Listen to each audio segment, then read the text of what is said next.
Okay မင်္ဂလာပါ The Mist ကနေကြိုဆိုပါရစေလောလောလတ်လတ်ထွက်ရှိထားတဲ့ Avengers Doomsday First Trailer အကြောင်းလေးပြောရအောင်ပါကျွန်တော်က Trailer Breakdown ဆိုလုံးဝမလုပ်ချင်ဘူးဗျဘာလို့ဆို Trailer မှာမြင်ရတာကနည်းနည်းကိုပါတာထိုင်တွေးပြီးစိတ်ကူးနဲ့ဇလန်းစင်နေတာများမို့ပါ Scene တစ်ခုအတွက်ရုပ်ရှင်တကားမှာဖြစ်နိုင်ခြေရတစ်ခုတည်းရှိတာကိုကျွန်တော်ကဖြစ်နိုင်ခြေတွေ5ခုလောက်ရှောက်တွေးနေတာဆိုတော့ဗီဒီယိုနဲ့သာပြောရင်စိတ်ညစ်စရာတောင်ကောင်းနေပါလိမ့်မယ်ကျွန်တော်ဗီဒီယိုကလည်း20%လောက်တောင်မမှန်ဘူးလို့ကဲ့ရဲ့ခံရပါအောင်မယ်ဒါပေမဲ့လည်းတောင်းဆိုကြတော့မလုပ်ဖဲနေရမှာအာနာလို့ပြောချင်တာတွေပြောလိုက်ပါတယ်ဆိုပေမဲ့ဒီဗီဒီယိုမှာဘာဖြစ်နိုင်ပါတယ်ဘာမဖြစ်နိုင်ဘူးဆိုတာမျိုးတွေအများကြီးထည့်မပြောချင်ပါဘူး Trailer Breakdown ဆိုတာတဲ့ကျွန်တော်ဘာသာ Trailer ကြည့်ပြီးရှောက်ပြောနေတာလို့ပဲယူဆလိုက်ကြပါ Trailer တော့အားလုံးကြည့်ပြီးကြရောပေါ့မကြည့်ရသေးရင်လည်းတွက်ကြည့်လိုက်ပါဦးမြန်မာစာတန်းထိုးနဲ့ကြည့်ကြရင်တော့ Parsias TV Plus မှာရှိပါတယ် Trailer ဆက်စားခြင်းမှာပဲ X-Men ရှင်တစ်ဖြစ်လဲ X-Men ကျောင်းတော်ကြီးရဲ့စိုင်းပုံမြေခနေတာကိုတွေ့ရပါတယ်လိပ်စာကိုတေချာကြည့်မယ်ဆို Fox ရဲ့ X-Men ရုပ်ရှင်တွေကလိပ်စာအတိုင်းအတိအကျပါပဲဒီကောင်တွေကတခြား universe က variant တွေမဟုတ်ပဲ Fox ရဲ့ X-Men စစ်တွေပါဆိုတာကို confirm ပေးတာပါသူတို့ပဲမှအခုမှသိတာလားဆိုတော့မဟုတ်ပါဘူးလူတိုင်းသိပြီးသားအချက်ပါ MCU ရဲ့ထုံးစံအတိုင်း trailer မှာသိပြီးသားကိုပဲပြောပါတယ်ဒီ universe က Earth 10005ဆိုတာကိုတော့ကြိုတင်သိထားရပါမယ် intro ကနေ6စက္ကန့်လောက် delay ပြီးနောက်မှာ RDJ ရဲ့ narration အတန်ကြီးကိုကြားရပါတယ်ကျွန်တော်ဆက်စားခြင်းမှတ်တောင်မမှတ်မိပါဘူးသူ့ရဲ့ Latveria accent က Iron Man နဲ့ဘယ်နာမှမတူအောင်ကွဲထွက်ပါတယ် Latveria ဆိုတာကတော့လက်တွေ့ကဘာမှာတကယ်ရှိတဲ့နိုင်ငံမဟုတ်ပါဘူး Wakanda လိုမျိုး MCU မှာပဲရှိတာပါနောက် scene တစ်ခုမှာတော့ Earth 10005နဲ့နောက်ထပ်ကဘာတစ်ခု incursion ဖြစ်နေတာကိုမြင်ရပါတယ်တစ်ဆက်တည်းမှာပဲ Doctor Doom ဆိုတဲ့သတ္တဝါကြီးကိုအကောင်လိုက်အရှင်လက်လက်မြင်ရပါတယ်တချို့က Doctor Doom ဆိုတာတခြား universe က Tony Stark များလားလို့ထင်ကြပါတယ်ဒါပေမဲ့ MCU မှာဒီလိုမျက်နှာတူနေတာက big deal မဟုတ်ပါဘူး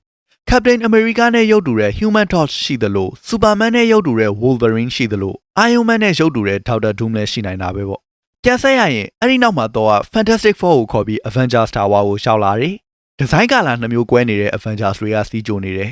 လက်ရှိ Avengers မှာလည်းသိတဲ့အတိုင်းငါတို့ကမှ Avengers အစ်စ်ကွဆိုတဲ့မူရင်းလက်ကျန်အဖြေခံကောင်းတွေရဲ့ငါတို့ကမှနိုင်ငံတော်ကတရားဝင်အတိအမှတ်ပြုထားတဲ့ Avengers တွေကွဆိုတဲ့ Thunderbolts name change ကောင်းတွေရဲ့မတည့်ပါဘူးမတက်ရနေတာတော့မှအချင်းချင်းမတူသလိုမတန်သလိုနှစ်ဖက်တက်တက်စီမျက်နှာချင်းဆိုင်နေကြတာပါအဲ့မှာတော့နာရူတိုကိုအားကြလို့မိန်ကိုနေနေပြောတယ်ငါခင်မှာသူရဲကောင်းတွေအများကြီးနဲ့အတူလက်တွဲတိုက်ပွဲဝင်ခဲ့တယ်အဲ့ဒီကောင်တွေကလည်းမင်းတို့လိုတောက်ချင်တဲ့ကောင်မှမပါဘူးတောက်ကျန်းတွေကြီးပဲမင်းတို့အသက်ရှင်ဖို့မင်းတို့အတူရက်တည်နိုင်ဖို့သူတို့ကအသက်ပေးသွားတာကိုမင်းတို့ကတော့နာမည်လူရင်ရှမ်းဖြစ်နေကြမှာလားဘာညာပေါ့ဒါပေမဲ့တော့အခုရန်သူကိုအရင်ကရင်ဆိုင်မှုတဲ့ရန်သူတွေထက်တောင်ကြောက်မိကြောင်းဝန်ခံထားပါတယ်အရင်ရန်သူတွေဆိုတဲ့အထက်မှာလိုကီတို့ Ultron တို့ကိုဘေးဖယ်ထားလိုက်စက်ကြဝဠာတဝက်တီတီကိုမျိုးဖြုတ်ခြင်းနဲ့သန်နိုးဆက်တောင်မှသူ့ပိုကြောက်တယ်ဆိုတဲ့ကဒေါက်တာဒူးမြင့်အော်ရာကိုမြင်အောင်မိပါတယ်အဲ့ဒီကြောက်စရာရန်သူကိုရင်ဆိုင်မှုမင်းတို့ရဲ့နာမည်လူတဲ့ကိစ္စလောက်ကိုဘေးဖယ်ထားလိုက်ပါညာနဲ့တရားဟောလိုက်တော့ခဏခနဲ့ Avengers တွေလည်းစီလုံးသွားမယ်ပေါ့ဒီလောက်နဲ့ဒေါက်တာဒူးကိုရှင်ဆိုင်မှုလုံလောက်လားဆိုအဖျားတောင်မခက်သေးပါဘူးအဲ့ဒါကြောင့်ဝါကန်နာကိုသွားမဟာမိတ်အသစ်ရှာတယ်ဝါကန်နာကလည်းပူပေါင်းပြီးနောက်သူတို့နဲ့ရန်သူဟောင်းလိုမိတ်ဆွေသေးလိုနမောနမဲရှေးပြင်းစီထပ်သွားကြတယ်ခဏခနဲ့တွေနဲ့နမောနမဲကောင်ပေါင်းလိုက်တော့အင်အားလက်တဆုပ်စာဖြစ်ပါပြီနေမော်စီသွားတဲ့အခါမှာဝါကန်နာရဲ့ဘရင်အသစ်အမ်ဘာဂူရော Black Panther ဖြစ်တဲ့ရှူရီရောသွားတာတော့မှနေမော်ကမကြည့်ဘူးနေပါဘူးတန်တမန်တွေကိုဓားထောက်လှန်ထောက်လုံးနေပါသေးတယ်ဝါကန်နာနဲ့တာလိုကန်ချာမှာစီရေးတင်းမာမှုတွေရှိထားတာဆိုတော့လေဒီလိုပဲကြုံရမှာပါရှူရီတို့နဲ့အတူ Fantastic Four ရော Avengers တွေရောပါသွားတာလည်းတွေ့ရပါတယ်ဒါပေမဲ့တဝက်စီပါပဲFantastic Four က2ယောက်နဲ့ Avengers ဘက်ကလည်းလူတဝက်လောက်ပဲဆိုတော့နောက်တစ်ဝက်ကနောက်မစ်ရှင်တစ်ခုမှရှိနေပါတယ်သူတို့ team up တာထက်အရေးကြီးတာက Avengers Tower မှာသူတို့မတ်တက်ရနေတဲ့နောက်က screen ကြီးပါကျွန်တော်တို့ incursion ဆိုတာကို multiverse စာကစားတဲ့ကားတိုင်းလိုကြားလာရလို့ဗာလဲသိပါတယ် incursion ဆိုတာကဘာနှစ်ခုခေါ်လိုက်ဖြစ်ပြီးတိုက်မိရိုက်ခတ်မိပြီးကဘာနှစ်ခုလုံးပျက်စီးသွားတဲ့ဖြစ်စဉ်ပါလွယ်လွယ်ပြောရရင်ခုချိန်တီးသိထားတာက incursion ဆိုတာကဘာနှစ်ခုဝုန်းကနေဝင်တိုက်တာပေါ့ဒါပေမဲ့ screen ကိုကြည့်လိုက်ရင်ကဘာက3ခုဖြစ်နေပါတယ်ဆိုတော့ဒီ incursion ကကဘာ3ခုတိုက်တဲ့တာမန်မဟုတ်တဲ့ထူကဲဖြစ်စဉ်ပါ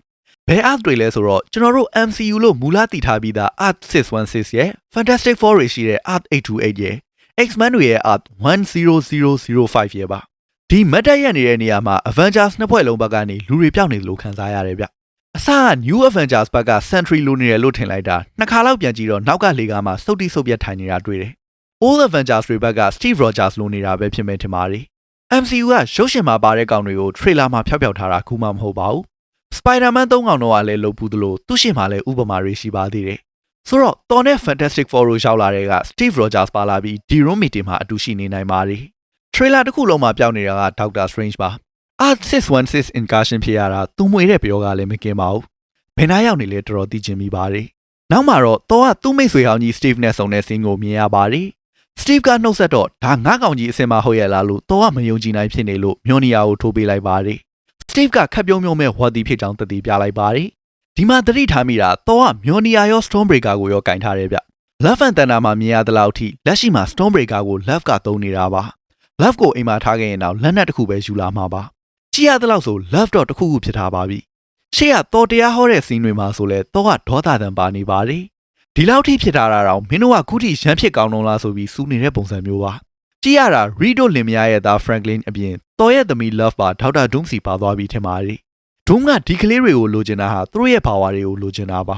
ါရှေ့သွားသူတွေရဲ့ရိုးရာဝသာမဖောက်ဖျက်ဘူးဆို Doom ကသူ့ချစ်ရတဲ့မိန်းမဒါမှမဟုတ်ကလေးကိုဆုံးရှုံးထားရပါလိမ့်မယ်သူ့ကပါအင်ကာရှင်းကြောင့်ဆုံးရှုံးခဲ့ရတာလို့ယူဆခြင်းပဲမဲ့ဒီ Doom က Art 828ကပိုဖြစ်နိုင်နေတယ်ဆိုတော့လေပြောရခက်ပါတယ်ဘလို့ပဲဆိုဘယ် universe ပဲရောက် Doom ဆိုတဲ့ကောင်က power ကိုအရန်ငတ်မို့ပါတယ် comic တွေမှာဆိုလဲ Franklin ရဲ့ power ကိုလိုချင်နေတာအမြဲဖြစ်တဲ့အပြင် Odin Force ကိုလည်းခိုးလို့ခိုး Sorcerer Supreme ရဲ့ power ကိုလည်းခိုးလို့ခိုးနဲ့အမြဲသူများစီကလိုက်ခိုးနေတာပါဆိုတော့ခုလဲသူများတွေစီကယူထားတဲ့ power တွေနဲ့ကြောက်အောင်မှာပါပဲရှေးလာတွေက plot leak ဆိုပြီးနာမည်ကြီးဘူးတဲ့အတိုင်းသာဆို तू ကကလထိုင်မော်က Loki ရဲ့ power တွေကိုလိုချင်နေတာပါအဲ့ဒါသာရရင် timeline မှန်သမျှသူ့အလိုကျမှောက်လို့မှောက်သွန်းလို့သွန်းပြင်ကျင်တယ်လို့ပြင်လို့ရသွားပါပြီနောက်ပြီးဒီနေရာမှာပဲ Steve ရဲ့နောက်မှာအရှိတ်တစ်ခုကိုသတိထားမိပါတယ် size အရဆယ်ကျော်သက်ပုံပေါက်လို့ Steve ရဲ့သားများလာလို့ထင်တဲ့သူတွေလည်းရှိပါတယ်ဒါပေမဲ့သူတို့ရောက်နေတဲ့ ship ကခင်မမီပေမဲ့ခစ်ရှိပြေးတဲ့အဖြူနဲ့အပြာ colorway design ဆိုတော့ Fantastic Four ရဲ့ရှင်အဖြစ်နိုင်ဆုံးပါပဲဒါကြောင့်နောက်ကလူကရိုးရိုးရှင်းရှင်း Human Torch ပိုဖြစ်နိုင်ပါတယ်တော်နဲ့ Dr. Doom တို့ duel ကိုလည်းဟိုတစ်ဖြက်ဒီတစ်ဖြက်နဲ့ attack တစ်ခုစားပြပါတယ်တော်ကပစိန်နဲ့ပြေးခုတ်ပေမဲ့ Dr. Doom ကလက်လေးနှချောင်းနဲ့ပဲတောက်ချလိုက်ပါတယ် Stormbreaker ဆိုတာတော်တော်လေး powerful ဖြစ်တဲ့လက်နက်ပါ Infinity Stone တွေနဲ့ Thanos ကိုတော့အသေးခွဲဘူးပေမဲ့ Dr. Doom ကိုတိုးမပေါက်ပါဘူး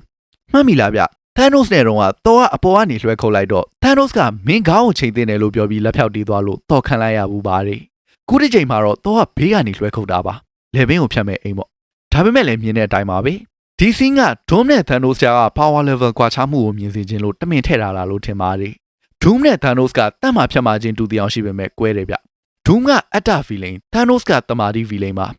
ဆိုလိုချင်တာကတော့ Thanos ဆိုတာ universe ကြီးကောင်းစားဖို့ကိုကြိုးစွန်းတဲ့ကောင် Doom ကတော့သူကောင်းစားဖို့သူလိုချင်တာရဖို့အတွက် universe ကြီးတစ်ခုလုံးကိုအမုန်းချမဲ့ကောင်ပါနောက်ထပ်ဂျိုကြား scene တွေမှာတော့အဖိုးကြီးနှစ်ယောက်ရဲ့ bromance ရဲ့ promising fight တွေဖြစ်တဲ့ Gambit vs Shang-Chi Mystic vs Yelena တို့ကိုလည်းထပ်ပြသွားပါတယ်ခုနပြောခဲ့သလိုပဲ MCU က trailer မှာရင်ခုန်စရာအသစ်တွေပေးပြီးမဲ့အစားတီးပြီးသားတွေကိုပဲတကယ်ဟုတ်ကြောင်းကိုဖန်တာပ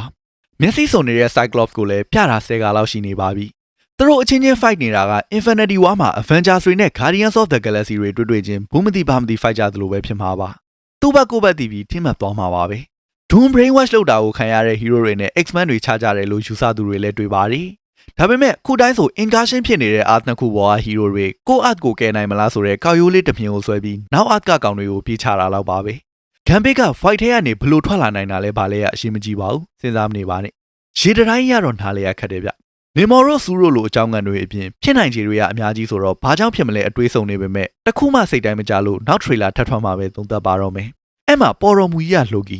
ဒီ Loki ကိုကျွန်တော်က Multiversal Trilogy ကိုထိမ့်သိမ်းဆောက်ရှောက်ပေးနေတဲ့ကလထိုင်မောက Loki လို့မထင်ပါဘူးသူလုံနေကြအတိုင်းကိုပွားလေးထုတ်ပြီးလှုပ်လိုက်တာလား TVA မှာအလုပ်လုပ်နေတဲ့ Not Variant လားပဲထင်ပါတယ်သူရောက်နေတာကတော့ Steve နဲ့ Bucky တို့အိမ်ဖြစ်နိုင်ပါတယ်သူ TVA ကတ်ကိုထုတ်လိုက်တာရဲ့နောက်မှာကင်ထားတဲ့လက်ကလက်ထက်လက်ဆုပ်ဝေထားတယ်ဆိုတော့တေချာပေါက် Steve ပါ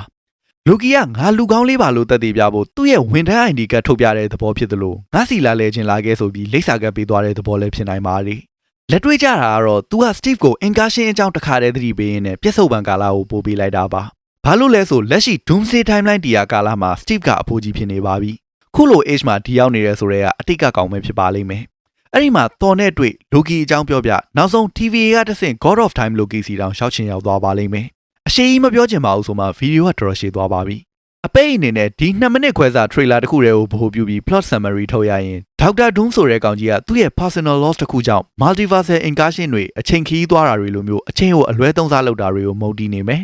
personal loss ကလည်းမိသားစုဝင်တွေကိုဆုံးရှုံးခဲ့ရတာအဖြစ်နိုင်ဆုံးပါပဲ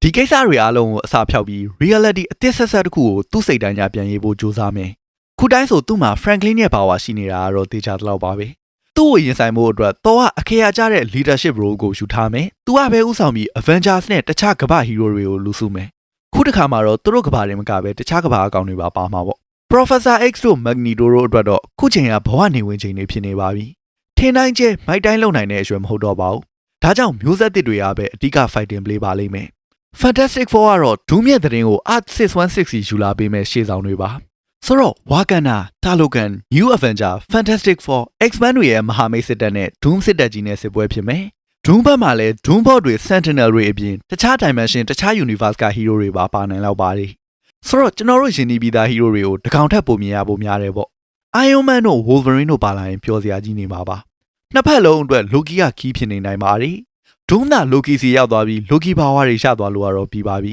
။ဒီက Doom ရဲ့နိုင်ပွဲပါ။တကယ်ဘာတွေဖြစ်မလဲဆိုတာကတော့ရှုပ်ရှင်ထွက်မှာပဲသိမှာပါ။ခုကတော့3မိနစ်မပြည့်တဲ့အစိပ်ပိုင်းလေးကနေ3နာရီစာကိုပါဇက်ရတာခံပြောရုံတသက်ပဲပေါ့။ဆိုတော့ဒီနေ့ဗီဒီယိုကဒီလောက်ပါပဲ။ Doctor Doom နဲ့ Avengers တွေကိုကြိုတင်မြည်ဆန်းထားခြင်းနဲ့ဆိုရင်တော့ Avengers Assemble ကကြည်တင်ပါလေ။ Parcius TV Plus မှာရော The Miss Animation Telegram မှာရောမြန်မာစာတန်းထိုးနေရှိပါတယ်။ဒီနေ့ဖို့ Adios